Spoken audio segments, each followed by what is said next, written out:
Okay, so picture this, right? You're a king at death's door.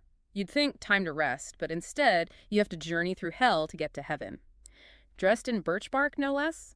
It's a wild scene from the Mahabharata, specifically the Ascent of Yudisthira into heaven, and that's our deep dive today. And a deep dive it is. Absolutely. So, to guide us through this ancient wisdom, we've got our expert. Glad to be here. This story, it's more than just an adventure. We're talking about the Mahabharata, essential to Indian culture, and packed with lessons on duty, virtue, even revenge, the whole human experience, really. And what gets me is it's not your typical good guys versus bad guys thing. The Pandavas, they're the heroes, but they mess up, face temptations just like us. Exactly. No perfect beings here. It shows that human nature is complicated. Nobody's off the hook, not even legendary heroes. And to understand their journey, we need to understand Dharma. It's central to this story, this quest for heaven. Okay, so let's break down this Dharma. It's like their guiding principle, right? What's it really mean, and how does it play out as they navigate this unusual path to the afterlife? Right, so Dharma often gets translated as duty, virtue, righteousness. Yeah. But it's deeper than just rules. Imagine living in sync with your true self ND universe. That's more like it. Every action the Pandavas take, even with their losses and hardships, it all comes back to Dharma. Like their inner compass is always pointing that way, no matter how tough things get. Exactly. And it's not just the big stuff. Even little details matter.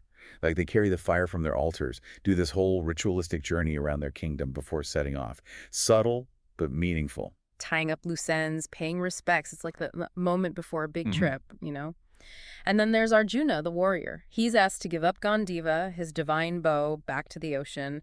This bow brought him victories. It's practically part of him.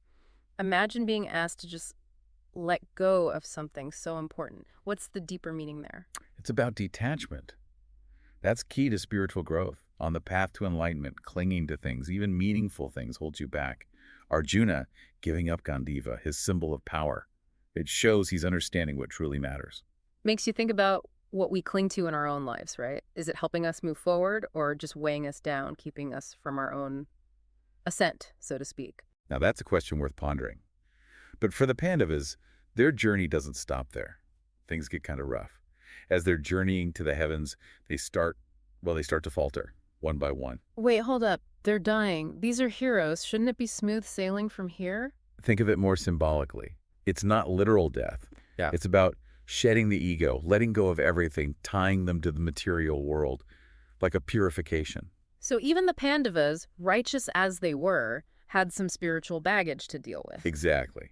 They're facing their past actions, those imperfections even heroes carry. Even Yudhisthira, he was like the definition of righteousness. They called him king of justice for a reason. Right. But even he wasn't above the human experience. Even the most virtuous can stumble. And here's where it gets interesting. The story mentions Yudhisthira feeling this, Yeah. pang in his foot. A sore foot. That's it. Seems kind of small time compared to everything else. But in the Mahabharata, those little details, they mean something. That sore foot, it's a reminder, even tiny missteps, the ones we think are nothing, they can have consequences. Okay, now that's relatable. Those nobody's perfect moments that trip us up. But back to Yudhisthira. He's the last one standing, yeah. So, does he make it to heaven? He does reach those pearly gates, but not without one final test. And it's a big one. Indra, the king of the gods, he's there to welcome Yudhisthira in. But there's a catch. Yudhisthira is not alone. This stray dog, it followed him the whole way, and it's right there with him. A dog. What's the issue? Is there a no pets rule in heaven I don't know about? This is the Mahabharata, remember. Everything's symbolic. This isn't just any dog. Some scholars even think it represents Dharma itself. Hold on, Dharma went canine. Now I've got to hear this. What's the message? Think about Dharma, all its layers, right? It's not always grand gestures or strict rules. Sometimes it's about pure compassion, loyalty, sticking to your principles even when it's hard. And that's Yudhisthira's test. Enter paradise alone, or stay loyal to this dog, to Dharma itself. So what's it going to be? Heavenly bliss or man's best friend? I'm on the edge of my seat here. Yudhisthira, true to form, refuses to ditch the dog. He tells Indra, straight up, he'd rather walk away from heaven than turn his back on this creature that's been loyal to him, even if it costs him paradise. Wow, giving up eternal bliss for a stray dog, that's commitment. Makes you think, would we pass that test? It's a powerful moment. Shows how deeply Yudhisthira embodies compassion, his dedication to Dharma, even with impossible choices. But, get this, it doesn't end there. Just when you think he's aced the test, things take another turn. So wait, where were we? Oh yeah, Yudisthira choosing loyalty over luxury, turning his back on heaven for a dog. What happens next? Please tell me it's not another trick. Well, you're right to be suspicious because things take a dark turn, like really dark. Yudhishthira is suddenly plunged into this horrific underworld. It's desolate, terrifying, and he hears them, the cries of his loved ones suffering in this awful place. No way. After everything, all those impossible choices, he ends up in some cosmic nightmare and his family's there, suffering. That's kind of harsh, even for the Mahabharata. It's a lot to process for sure. Remember we talked about guilt, those moments where we question if we've been good enough, this is that, times 1,000. But the Mahabharata, it likes to keep us guessing, doesn't it? Don't I know it? Okay, Yeah. so what's the twist? What's the hidden meaning this time? The twist is it's an illusion. All of it. This underworld, the torment orchestrated by the gods, one last test. A test. They put him through that as a final exam. These gods have a weird sense of humor. Seriously, what was the point of this whole charade? Think of it this way. It was a test of Yudhishthira's very core. He was known for righteousness, justice, right? This forced him to confront his doubts, his anger, fear, all those human things even the most virtuous feel. And even when it seemed like everyone was against him, when his loved ones were suffering, he never wavered from his dharma. Held on to his principles, even when all hope seemed lost. What was that second purpose, though? You mentioned two, right? Right. The illusion also showed the depths of Yudhishthira's compassion.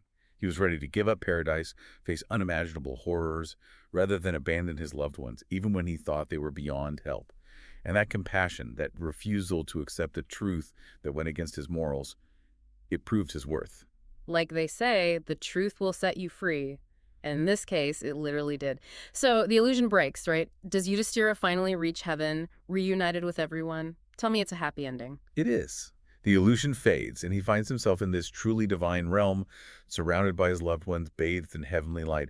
But remember, the journey, it was just as important as the destination. Yudhishthira's experiences, the trials, they changed him. He emerged not just as a king, but as, like, the embodiment of Dharma. So what about us? We're not kings facing cosmic tests. What's the takeaway from Yudhishthira's crazy journey? The Mahabharata reminds us that being righteous, growing spiritually, it's not about being perfect. It's about trying to make choices that match our values, even when it's tough, when we doubt ourselves, even when we're scared. It's about holding on to compassion no matter what. It's about recognizing that pang in our foot, metaphorically, and choosing to do better, to learn from those missteps. The Mahabharata, it's not just a story, it's like a mirror, showing us how complicated our own hearts are, and reminding us that even in the darkest times, there's always hope, always a way toward the light. Well said. Sometimes the toughest journeys lead to the most beautiful places. And that, my friends, brings our deep dive into Yudhishthira's wild ride to heaven to a close. We've covered dharma, detachment, the consequences of our actions, and staying true to ourselves even when faced with the impossible. But, like any good journey, the conversation doesn't end here. Go explore the Mahabharata for yourselves, get to know the characters, uncover its wisdom, and until next time, keep asking questions, keep exploring, and keep diving deep.